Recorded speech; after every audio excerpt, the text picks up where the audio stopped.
దాదాపు 1 వీక్ కరెక్ట్గా నెల్లూరు జిల్లా చరిత్రలో ఎప్పుడూ ఇట్లాంటి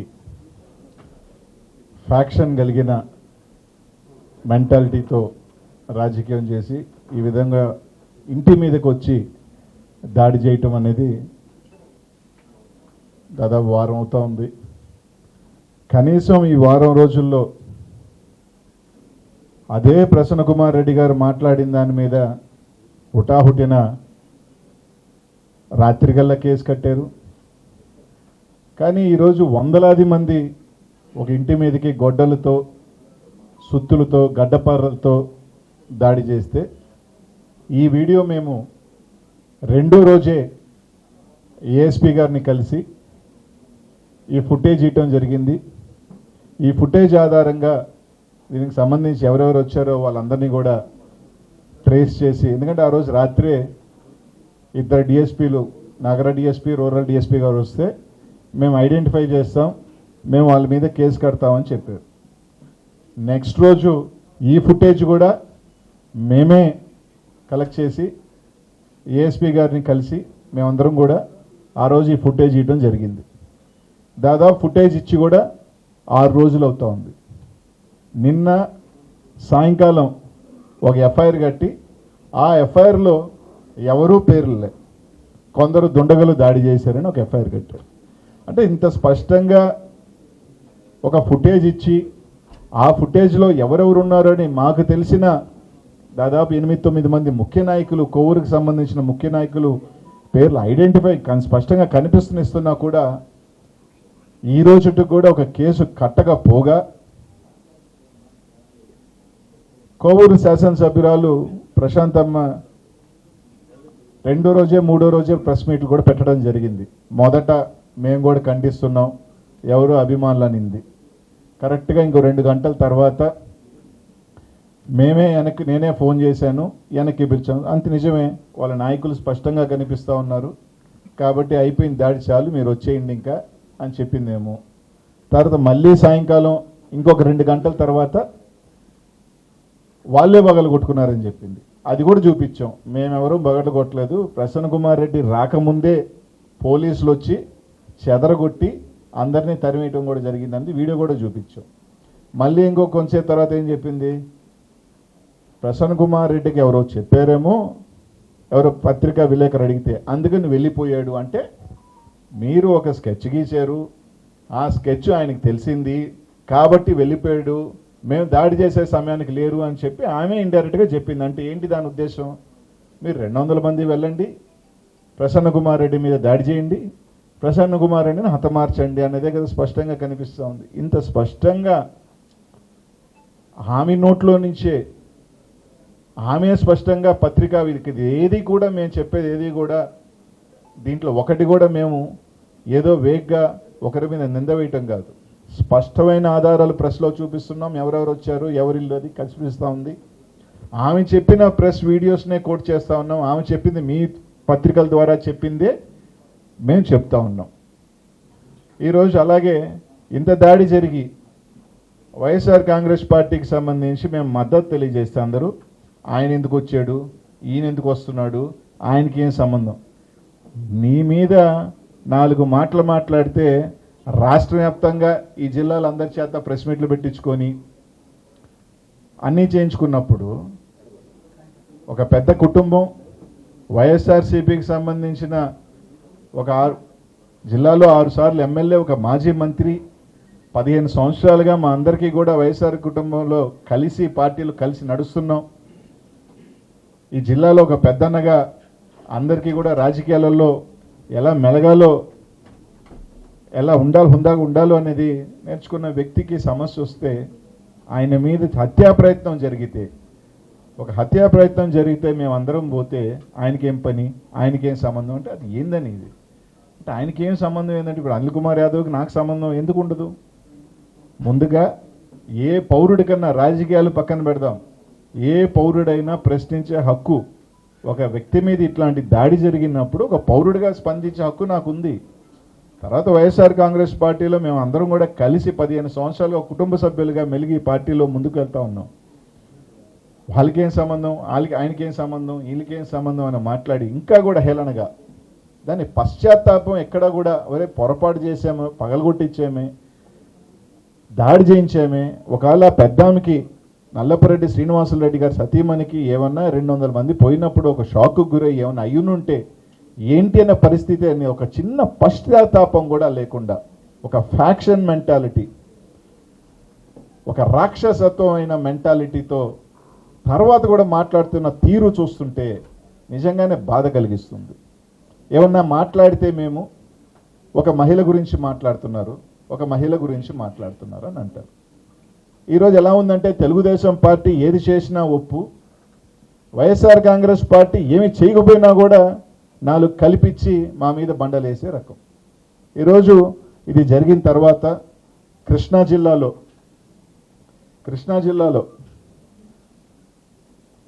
ఒక జిల్లా పరిషత్ చైర్మన్ బీసీ మహిళ చిన్న కుటుంబంలో నుంచి వచ్చి, హారిక చిన్న కుటుంబం నుంచి వచ్చి ఒక జిల్లా పరిషత్ చైర్మన్ స్థాయికి ఎదిగితే ఆ అమ్మాయిని సొంత మండలంలో కార్యక్రమానికి వెళ్తుంటే దాదాపు 1.5 గంట సేపు ఆ అమ్మాయిని కారులోనే ఉంచి చుట్టుపక్కల తెలుగుదేశం పార్టీ జనసేన నాయకులు కార్యకర్తలు మాట్లాడిన భాష భయభ్రాంతులకు గురి చేసిన ఇది చూసాం.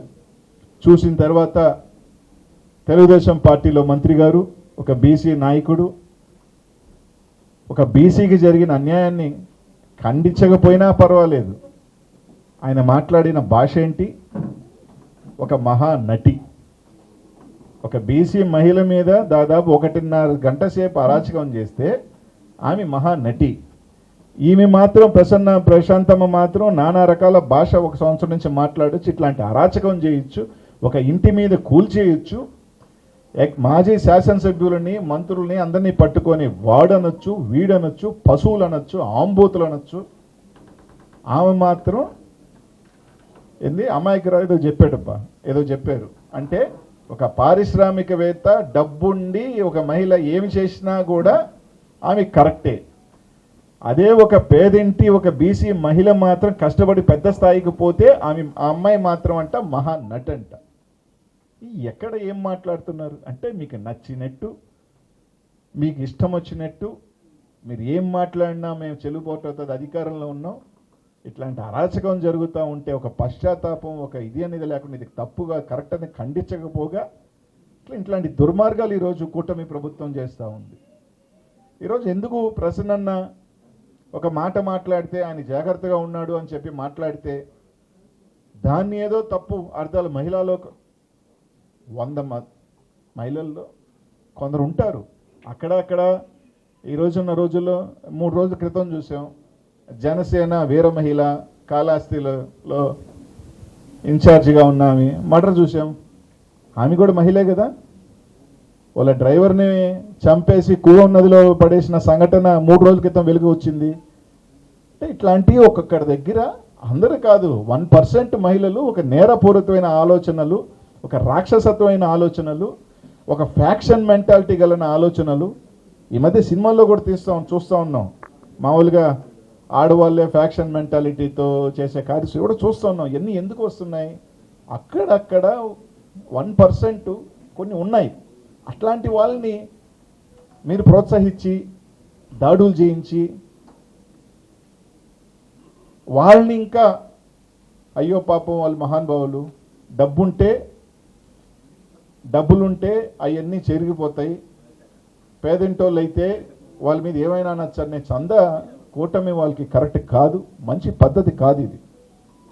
ఈరోజు ఆ అమ్మాయి కూడా ఒక బీసీ మహిళే, హారిక కూడా. ఇక్కడ జరిగింది కూడా మీ మహిళే, చంపింది కూడా కాళహస్తిలో. ఈరోజు దాడి మీదకి సంబంధించిన కేసులు కట్టకపోగా ప్రసన్న మీద ఒక కేసు కట్టారు, ఇంకా కూడా కడతారు. ఆ కేసో ఈ కేసో 1.5 సంవత్సరం తర్వాత ఆ మట్టి ఎత్తాడనో ఈ మట్టి ఎత్తాడనో కూడా దొంగ కేసులు కట్టే ప్రయత్నాలు చేస్తారు. ప్రయత్నాలు చేయకుండా పోరు, ఎందుకంటే ఏదో ఒక రకంగా కక్ష చేయాలి. ఇప్పుడు డ్యామేజ్ అయిపోయాం, నష్టమైంది, ప్రజల్లో చెడ్డగా పోయింది, కాబట్టి ఏదో ఒకటి చేయాలని ఒక ఆలోచన చేస్తారు. కాబట్టి ఇంకనైనా మీకు ప్రజల మ్యాండేట్ 5 సంవత్సరాలు మంచి చేయమని ఇచ్చారు, మీరు మంచి చేయండి. ప్రజల పక్షాన పోరాటం చేయమని మాకు అవకాశం కల్పించారు, అలాగే మేము పోరాటం చేస్తాం. అంతే తప్ప మీరు ప్రసన్న అప్పులు వ్యక్తిగతం కాదా? ప్రసన్న అప్పు చేస్తాడో ఏం చేస్తాడో అది వ్యక్తిగతం కాదా? అది రాజకీయాలకు ఏం సంబంధం? రాజకీయాలకు ఏం సంబంధం అంటే ఆయన అప్పు చేస్తాడు, అప్పు ఎగ్గొడతాడు, అప్పు తీసుకుంటాడు, అప్పు ఇస్తాడు, ఏమి సంబంధం? ఇవన్నీ మీరు వ్యక్తిగతంగా మాట్లాడితే మాత్రం కరెక్టు, ఇంకొకరు మాట్లాడితే మాత్రం తప్పు. ఇందాక చెప్పాడు ప్రసన్న చెప్పిన దానికి మీరెందుకు ద్వంద్వార్థాలు తీసుకుంటున్నారు? మీ మనసు ఏమన్నా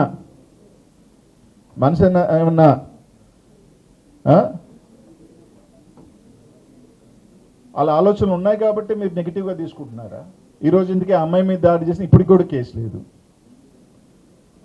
1.5 గంట కారులోనే బిక్కు బిక్కుమంటూ నానా రకాల భాష, నానా రకాలుగా కారుని కొడుతూ చేసిన హింస. అమ్మాయి బీసీ మహిళ కాదా? గౌడు సమాజానికి సంబంధించిన మహిళ కాదా? ఇప్పుడు మేము చేస్తే మంచి, మేము చెల్లుబాటు అవుతుంది, మేము పెద్ద మనుషులమి, మేము దానకరులమి, కాబట్టి మేము ఏమైనా చేస్తాం, ఇది మంచి పద్ధతి కాదు. అలాగే కొంతమంది కూడా మాట్లాడుతున్నారు, అప్పుడు వీపీఆర్ని మీరు పొగిడారు. రాజకీయాల్లో ఒక పార్టీలో ఉన్నప్పుడు చెడ్డోడో మంచోడో ఖచ్చితంగా మంచిగా మాట్లాడతాం, చెడ్డెట్ట మాట్లాడతాం. ఈరోజు జగన్మోహన్ రెడ్డి గారు గత 5 సంవత్సరాలు వీరుడు, సూర్యుడు, దేవుడు, మాకు ఆరాధ్య నాయకుడు, మా భవిష్యత్తు ఆయనే అని మాట్లాడిన వాళ్ళు ఈరోజు జగన్మోహన్ రెడ్డి గారిని తిట్టడం లేదా? వాళ్ళే ఉదాహరణ. ఇదే వీపీఆర్ గారు ఏం మాట్లాడారు జగన్మోహన్ రెడ్డి గారిని? ఎన్నికలు అయిపోయిన తర్వాత జగన్మోహన్ రెడ్డి గారిని ఏం మాట్లాడారు చూడలేదా? రాజకీయాలలో ఆ రోజు మా పార్టీ రాజ్యసభ సభ్యుడిగా ఉన్నాడు, ఖచ్చితంగా తప్పకుండా పొగుడతారు.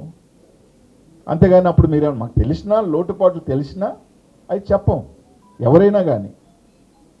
కాబట్టి ఇది మేము అడిగేదల్లా ఒకటే, సరే మా మీద మీరు కేసులు కట్టారు, బాగానే ఉంది.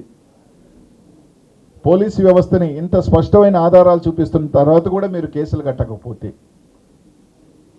మళ్ళీ కూడా చెప్తా ఉన్నాం, అధికారం శాశ్వతం కాదు. ఇంకో 4 సంవత్సరాలలో వైఎస్ఆర్ కాంగ్రెస్ పార్టీ అధికారంలోకి వస్తుంది. తప్పకుండా మీరు కట్టకపోతే అన్ని పేర్లు కూడా ఆ రోజు కూడా మేము కూడా కడతాం. అందరూ మూల్యం చెల్లిస్తారు, కానీ చట్టపరంగానే మేమేం చేయాలో అన్నీ కూడా చేస్తాం. ఏం పర్వాలేదు, ఎవరు ఎక్కడికేం పోరు, అందరేడే ఉంటాం. తప్పకుండా దానికి సంబంధించిన మూల్యం అందరూ కూడా చెల్లిస్తారు. చేసుకోండి, పెట్టుకోండి, ఇంకా ఎతకండి. ఆ గ్రావెలను కేసు, ఆడ మట్టి ఎత్తాడు, ఈడ మట్టి ఎత్తాడు, ఆడ మట్టి ఎత్తాడు. 1.5 సంవత్సరం తర్వాత మీరెత్తిన మట్టి కూడా, మీరెత్తేసిన మట్టి కూడా కేసులు పెట్టండి అందరి మీద. కాబట్టి ఆమె మాట్లాడుతున్న భాషను ఒకసారి ఆమె సరి చేసుకొని చూసుకోవాలా.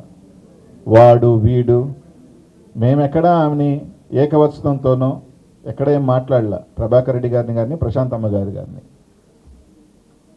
దీన్ని బట్టే అర్థం చేసుకోవచ్చు ఎవరి సంస్కారం ఏంటో అనేది, ఎవరు ఏంటో అనేది వాళ్ళ సంస్కారం తెలుసుకోవాలా. కాబట్టి కనీసం ఇప్పటికైనా సరే, ఎంపీ ఎమ్మెల్యేల మీద అంటే కేసు కట్టరనుకోండి, కనీసం పాల్గొన్న వాళ్ళ పేర్లైనా, మేము చూపిస్తున్న పేర్లైనా కూడా కేసు కడతారో లేదో చూస్తాం. 10 గంటలకి రిపోర్ట్ ఇస్తే కరెక్ట్గా 10 నిమిషాల్లోనే ఆమె ఇచ్చిన వెంటనే ఆమె కాపీ మీదే కేసు రిజిస్టర్ చేశారు. ఇంకోటి అసలు విచిత్రం ఏంటంటే, నేను ఇప్పుడు దాకా చూడలా, ఎవరైనా మన అందరూ కూడా కంప్లైంట్లు ఇస్తాం, కంప్లైంట్ ఇచ్చినప్పుడు ఏం జరిగిందని చెప్తాం, కానీ సెక్షన్తో సహా ఈ సెక్షన్ పెట్టి 8 కేసు పెట్టండి, ఈ 79 సెక్షన్ పెట్టండి, ఈ విధంగా పెట్టండి అనేది రిపోర్ట్లో నాకు తెలిసి ఇన్ని సంవత్సరాలలో చాలా మంది రాజకీయ నాయకులు కంప్లైంట్లు ఇచ్చి ఉంటారు అంటారు, కానీ ఆమె కంప్లైంట్ ఇచ్చిన దాంట్లో ఆమె సెక్షన్ కూడా రాసేసింది 79, 73, 351, 74 ఇది కూడా పెట్టచ్చు, 74 కూడా పెట్టచ్చు. ఆమె పోలీసులకి ఇదో ఈ విధంగా సెక్షన్లు పెట్టండి, ఈ విధంగా సెక్షన్ పెట్టి కేసులు కట్టండి అని చెప్పి ఇచ్చిన ఇవ్వడం జరిగింది. అదే సెక్షన్లతో పట్టు అని 10 నిమిషాల లోపలే అదే 5 గంటలకు ఇచ్చారని చెప్పి ఎఫ్ఐఆర్ కూడా కట్టేశాడు. అంటే ఆమె ఇచ్చిన 10 నిమిషాలలోనే ఆమె రాసిన సెక్షన్లే, ఆమె నచ్చిన సెక్షన్లు ఆమె కంప్లైంట్ లోపల ఆమె రాసుకొని ఏమి జరిగిందని కాదు, ఇది జరిగింది దీనికి ఇది దీనికి ఇది అనిస్తే అదే సెక్షన్లో కట్టడం జరిగింది. ఇక్కడ మాత్రం ఇప్పుడు దాకా లేదు. ఇందాక అన్నం చెప్పినట్టు ఒక చిన్న ఇంపార్టెంట్ ఈరోజు పోలీస్ వ్యవస్థ గుర్తుపెట్టుకోవాల్సిందల్లా ఒకటే, గత సంవత్సరం నుంచి చూసుకుంటే నెల్లూరు నగరంలో కానీ చుట్టుపక్కల చూసుకుంటే అనేక మర్డర్లు జరిగినాయి. అయ్యప్ప గుడి దగ్గర కానీ వేదాయపాలెం దగ్గర కానీ ఇటు దాని దగ్గర దారిని పోయే వాళ్ళంతా మర్డర్లు జరిగినాయి. ఈ రోజు మీరు ఒక ఎమ్మెల్యే ఎంపీగా మీరే మనుషుల్ని ఒక ఎమ్మెల్యే ఇంటి మీదకి రౌడీ మూకల్ని గంజాయి బ్యాచ్ని పంపిస్తే వాళ్ళకి లైసెన్స్ ఇచ్చినట్టే. అరే మాకు ఎమ్మెల్యే ఎంపీ అండదండలతోనే నువ్వు ఎమ్మెల్యేలు దాడి చేయంగా, సామాన్యుని ఎవడైనా మేము పొడవచ్చు, సామాన్యుని ఎవడైనా చంపినా మాకేముంది వాళ్ళు అండదండలు ఉన్నారని ఒక లైసెన్స్ని ఈరోజు వాళ్ళు ఇస్తా ఉన్నారు. పోలీస్ యంత్రాంగం దానికి కొమ్ము కాస్తున్నారు. చచ్చిపోయిన తర్వాత మా సీఏని ఎత్తేయటం, దానివల్ల ఏం ఉపయోగం? ఎస్పీ గారు ఆలోచన చేయాలా. 5th టౌన్ లిమిట్స్లో రూరల్ లిమిట్స్లో మర్డర్ జరిగితే 2 సీఏలను ఎత్తేసారు. ఈ విధంగా మీరే ఒక పక్క ప్రోత్సాహం చేసి వాళ్ళ మీద కేసులు లేకుండా ఒక మాజీ మంత్రి మీద ఇళ్ళ దాడి మీదకి ఒక గంజాయి బ్యాచ్ని ఒక 10 మంది నాయకత్వంలో ఒక రౌడీ ఎలిమెంట్స్ని పంపించి దాడులు చేస్తుంటే మీరు ఏమిస్తున్నారు? ఏం మెసేజ్ ఇస్తున్నారు అంటే మీరు ఎవరినైనా చంపండి, మీరు ఎవరినైనా దాడిని పోయండి, కత్తించుకొని పొడవండి గంజాయితో, మేము అండదండలు ఉంటాము, మేము సపోర్ట్ చేస్తున్నాం అనే మెసేజ్ ఇస్తున్నది. కాబట్టి దీని దృష్టిలో ఆలోచన చేయాలా. ఇప్పటికే ఇది కామన్ పబ్లిక్ కూడా, నెల్లూరు జిల్లాలో సామాన్య ప్రజలు కూడా ఒక్కసారి మీరు ఆలోచన చేయండి. ఇట్లాంటి మర్డర్ చేసే బ్యాచ్ల్ని ప్రోత్సహిస్తూ ఇళ్ల మీదకి పంపిస్తున్నారంటే రేపు అదే మర్డర్ చేసే వాళ్ళకి ఎవరికైనా చంపేమని చెప్పే లైసెన్స్ని కల్పించడం కాదా అన్నది మాత్రం నెల్లూరు జిల్లా ప్రజలు గుర్తు చేసుకోవాలని చెప్పి మాత్రం తెలియజేస్తాను. ఇంకోటి, వాళ్ళు ఎఫ్ఐఆర్లో ఏం పెట్టారంటే ప్రశ్నలు ఇచ్చిన దాంట్లో మేము ఎంక్వైరీ ఎఫ్ఐఆర్ ఆలస్యానికి ఏంటంటే ప్రిలిమినరీ ఎంక్వైరీ వల్ల ఆలస్యం చేస్తుంది. ఎఫ్ఐఆర్ అంటే ఏంటి? ప్రసన్నను ఇచ్చిన తర్వాత ఫస్ట్ ఇన్ఫర్మేషన్ రిపోర్ట్, దానికి సంబంధించి ఫస్ట్ ఎఫ్ఐఆర్ కట్టిన తర్వాత ఎంక్వైరీ చేస్తారు. వీళ్ళు 6 రోజుల తర్వాత ఏమి తేల్చారంటే ఎఫ్ఐఆర్ కట్టారంటే కొన్ని దుండగులు దాడంట. 6 రోజుల తర్వాత గుర్తు తెలియని దుండగులు దాడి, 6 రోజుల తర్వాత ఏదో కొండందు ఎలుగుని ఏదో పట్టినట్టు పెద్ద 5 గంటలన్నట్టు దుండగులు దాడి అని చెప్పి ఒక ఎఫ్ఐఆర్ కట్టారు 6 రోజుల తర్వాత. బేసిక్గా ఎవరు కంప్లైంట్ ఇచ్చినా ఫస్ట్ ఒక ఎఫ్ఐఆర్ రెడీ చేస్తారు. ఈ బేసిస్ మా మీద మీ మీద ఒక కంప్లైంట్ వచ్చింది, తర్వాత ఎంక్వైరీ చేస్తారు. ఎక్కడైనా వాళ్ళు నేను ఎఫ్ఐఆర్లో కూడా కారణాలు ఆలస్యానికి ఇది కారణం అని చెప్పారంటే ఇంకెంతకన్నా దారుణాలు ఇంకేమున్నాయని మాత్రం తెలియజేస్తాం. ఎవరిని అడగాలంటే అడగచ్చన్నా? సీనియర్ నాయకుడు జరిగింది తప్పకుండా. ఇప్పుడు దాడి అనేది ఇంకంటే వాళ్ళ ఏ విధంగా ఇప్పుడు గోవర్ధన్ రెడ్డి గారి మీద, ఇప్పుడు నెక్స్ట్ ప్రసన్న మీద, ఈ విధంగా కార్యకర్తల మీద దాడి చేసే ప్రయత్నం చేస్తాం. తప్పకుండా ఆ పరిస్థితి వస్తే కాపాడుకుంటాం. ఎందుకంటే నాయకులుగా మేము ఒక ఎగ్జాంపుల్ సెట్ చేసుకోవాలి కాబట్టి మేమందరం ఒకవేళ నిజంగా అదే పరిస్థితి కార్యకర్తలకు వస్తే మాత్రం తప్పకుండా మేము చేయాల్సినవి మాత్రం తప్పకుండా చేస్తాం.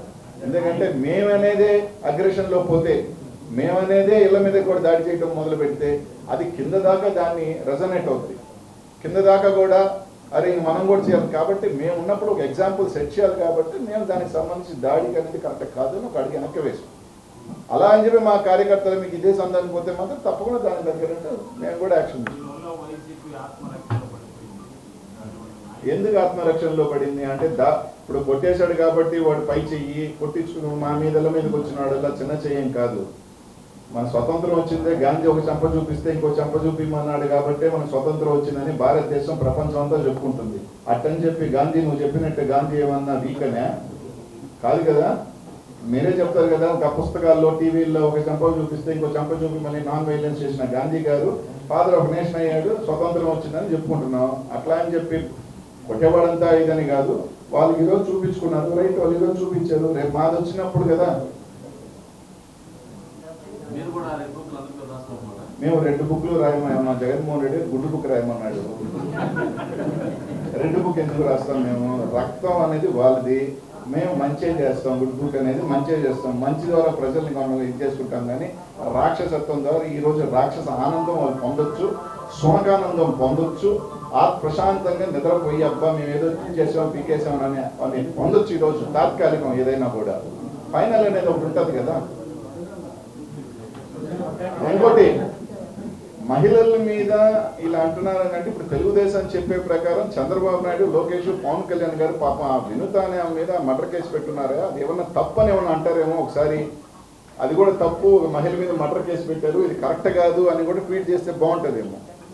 వాళ్ళు చెప్పే ప్రకారం మహిళల మీద ఏమనకూడదు, మహిళల్ని ఏమీ అనకూడదు, మహిళలు తప్పు చేసినా మర్డర్ చేసినా ఏమనకూడదు అని చెప్తున్నారు కదా. ఇప్పుడు ఆ జనసేన మహిళలు ఏమన్నా దానికి ఏమైనా ట్వీట్లు పెడతారా, ఇది అన్యాయంగా జరిగిపోయింది మర్డరు, ఆయన ఏదో కొట్టింది మామూలుగా ఒకటి చచ్చిపోయాడు, అది వాడు తప్పు కానీ ఆమె తప్పు కదా అని చెప్తారేమో చూసుకోండి.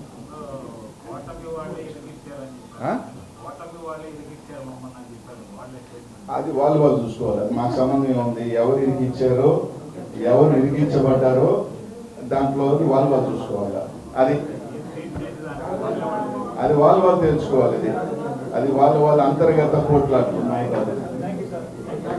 ఇప్పుడు నేను చెప్పినట్టు మర్డర్ చేసినోడు అమాయకుడు కాబట్టి వస్తే ఇంక వీళ్ళందరికీ కూడా అమాయకులనే కదా. వాళ్ళు చెప్తుంది మేము దాడి చేసింది మేము అమాయకులని, అన్యం పుణ్యం తెలియని మేమంతా అన్నీ కదా వాళ్ళు చెప్తున్నారు.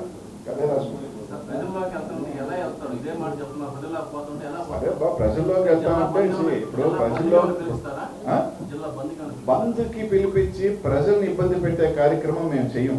ఇప్పుడు బంద్ని పిలిపించి ప్రజలకు ఆటంకాలు కలిగించే పనులు మేము చేయదలుచుకునే ప్రతి మండలానికి సంబంధించి ఒక ప్రెస్ మీట్ రూపంలోనూ ప్రజల్లో తిరిగినప్పుడు ప్రజల దగ్గరికి వెళ్ళి చెప్పే కార్యక్రమాలు, దానికి సంబంధించిన కార్యక్రమాలు తెలియజేస్తాం. ఈ వీడియో క్లిప్పింగ్స్ అన్నీ ఉన్నాయి కాబట్టి వీడియో క్లిప్పింగ్స్ అన్నీ కూడా ఏ నియోజకవర్గాల మండలాల్లోనూ అన్ని దగ్గర కూడా ప్రజలకు వివరిస్తూ ఈ విధంగా జరిగినప్పుడు కేసు కట్టలేదు, ఈ విధంగా జరిగిన దాడి, ఎందుకంటే నల్లపరెడ్డి కుటుంబం అనేది జిల్లా ప్రతి దగ్గర కూడా వాళ్ళ మార్కు ఉంది కాబట్టి ప్రతి దగ్గర కూడా వాళ్ళకి జరిగిన దాని మీద తెలియజేస్తాం, చెప్తాం.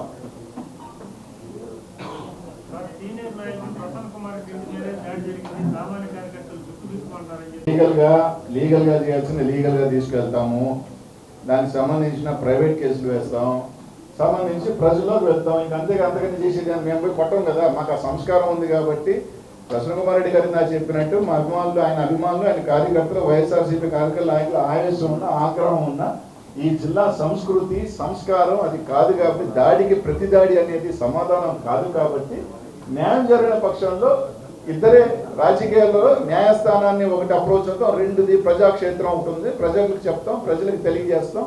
వీళ్ళు చేస్తున్న అరాచకాలు, అక్రమాలు, వీళ్ళ పెద్ద మనుషుతనాలు, వీళ్ళ డబ్బు ముసుగులో మేము పెద్దోళ్ళని, మేము ఏం చేసినా చెల్లుబాటు అవుతుంది అనేది దాన్ని ప్రజలకు తెలియజేస్తాం, అంతే కదా.